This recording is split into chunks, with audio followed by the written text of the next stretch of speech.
Bonjour. Pour notre troisième journée dans le programme Becoming Her, devenir cette femme d'exception que vous êtes déjà à l'intérieur de vous, qu'on va tout simplement au cours du programme essayer de vous libérer de l'ensemble des choses qui ne vous permettent pas de voir cette lumière et cette grandeur qui réside déjà en vous. Et à travers chaque jour, chaque leçon, chaque programme, chaque exercice qu'on va faire, cela va vous aider à vous rapprocher encore plus de cette femme qui est à l'intérieur de vous déjà. Et on va dépostifier, tout simplement. On va enlever les croyances limitantes, les blocages qu'on nous a mis et qui ne vous correspondent plus. Notre module d'aujourd'hui s'appelle Pourquoi guérir son énergie féminine, pourquoi il est important de renouer avec l'énergie féminine et d'aller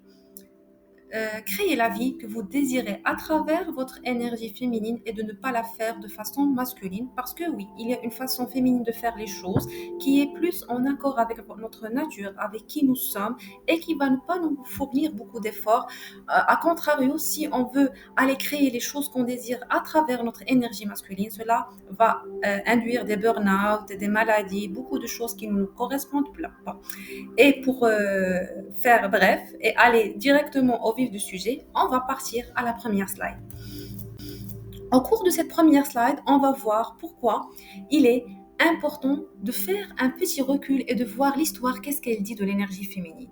Il faut tout d'abord savoir que au commencement des temps, la femme était une divinité, c'est-à-dire elle était honorée en tant que Dieu. C'était elle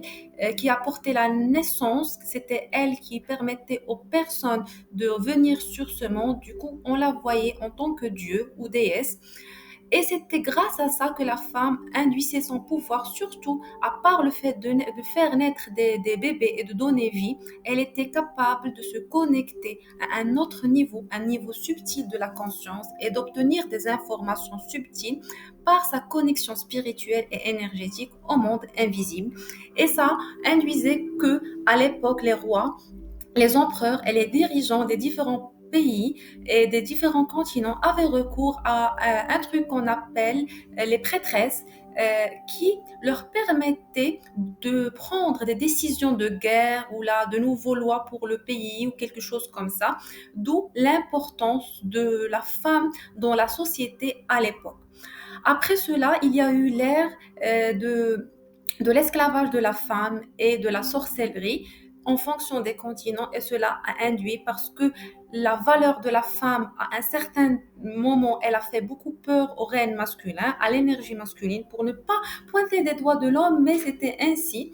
Et cela a induit que la femme, elle a été dégradée. On a commencé à voir ses pouvoirs en tant que sorcellerie et le fait d'avoir ses règles en tant que quelque chose de moche ou néfaste qui ne la met pas à part égale à l'homme. On n'est pas les égaux des hommes, ça c'est vrai, parce que chacun a son domaine d'excellence. On ne peut pas comparer un oiseau et un poisson, c'est deux espèces différentes, telles que l'homme et la femme. Après cette règne de répression de la féminité, de sous-estime de la féminité, de la négociation. On a nié le féminin, on a réprimé la femme en général. Il y a eu l'ère du féminisme qu'on vit jusqu'à présent avec ses effets secondaires, ce qui nous a amenés à là où nous sommes. La femme a voulu prendre le pouvoir et regagner sa place, juste elle l'a fait de façon masculine, c'est-à-dire elle est partie au terrain des hommes en utilisant les outils des hommes et elle a voulu prouver sa supériorité, son excellence et son droit d'exister. On remercie les femmes qui nous ont permis de sortir de l'ère de l'esclavage et de la sorcellerie, les choses qu'on nous a parce que les sorcières à l'époque elles étaient brûlées vivantes et ça c'était la plupart des personnes des femmes dans cette ère là elles sont toujours dans leur karma ou familial ou leur lignée des effets secondaires de cette période parce qu'il y a une chose qu'on appelle la conscience collective, j'en parlerai dans d'autres slides. Et le mouvement féministe, il est venu pour pallier à tout ça. C'est le signe qu'on trouve de l'empowerment women avec le fait d'être fort comme un homme et avoir des biceps et tout ça. Ça nous a aidé de sortir. Mais maintenant, de mon point de vue, il est ça la limite dialogue parce qu'on commence à voir le déséquilibre énergétique au niveau de la planète, le déséquilibre physique qu'on voit au niveau des sociétés. La femme, elle n'est plus heureuse, elle n'est plus à sa place, on n'arrive pas à se sentir vivante, on n'arrive pas à ressentir la joie, l'amour, les couples تيتفرقوا, la femme elles se sont vides, les hommes مرتاحين. Beaucoup de choses qui sont l'effet secondaire de ce mouvement féministe qui arrive à sa fin pour que vienne l'ère de la femme sacrée, la femme équilibrée, qui connaît sa force intérieure et qui utilise son féminin en tant que pouvoir, non allant chercher le masculin et se l'approprier en tant que force parce que cela ne nous convient pas, ne nous convient pas la façon dont on est en tant que femme, elle ne nous convient pas en tant notre vraie nature et cela va induire qu'on va arriver à notre objectif, mais cela va constituer plus de vide. On n'est pas à notre place, on n'est pas à l'aise, on n'est pas heureuse, il n'y a pas cette plénitude et cette force et cette aisance de la vie que toute femme recherche, cette joie de vivre, cette insouciance, le fait de se sentir aimée, estimée et avoir de la valeur en ses yeux tout d'abord. Et c'est cette femme-là, la femme sacrée en chacune de nous et de vous, pour qu'on puisse la réveiller et la permettre de toucher de l'intérieur son pouvoir pour qu'elle n'ait pas à aller chercher son pouvoir et sa puissance dans un terrain qui n'est pas le sien.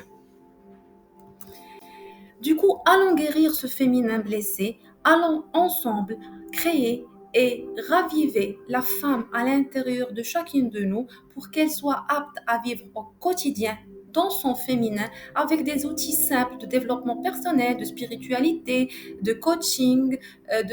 d'énergétique, de médecine chinoise, de phytothérapie, de yoga, de principes philosophiques taoïstiques, du Tao. On va utiliser plusieurs disciplines orientales, scientifiques, beaucoup de choses qui vont nous permettre d'aller guérir en douceur à notre propre rythme la femme à l'intérieur de chacune de nous pour qu'elle puisse apporter plus de joie, plus d'amour, plus de plaisir, plus de lumière à ce monde. Parce que oui, mesdames, oui, mesdemoiselles, oui, à chaque femme qui écoute et qui a pris cette formation, votre pouvoir, c'est dans votre cœur, votre pouvoir, c'est dans votre amour, votre lumière, votre pouvoir, c'est dans le plaisir, la joie et vivre l'instant présent. Votre pouvoir passe à travers le rapport au corps, l'insouciance et de profiter de la vie, telle que une aventure exceptionnelle qu'on découvre chaque jour.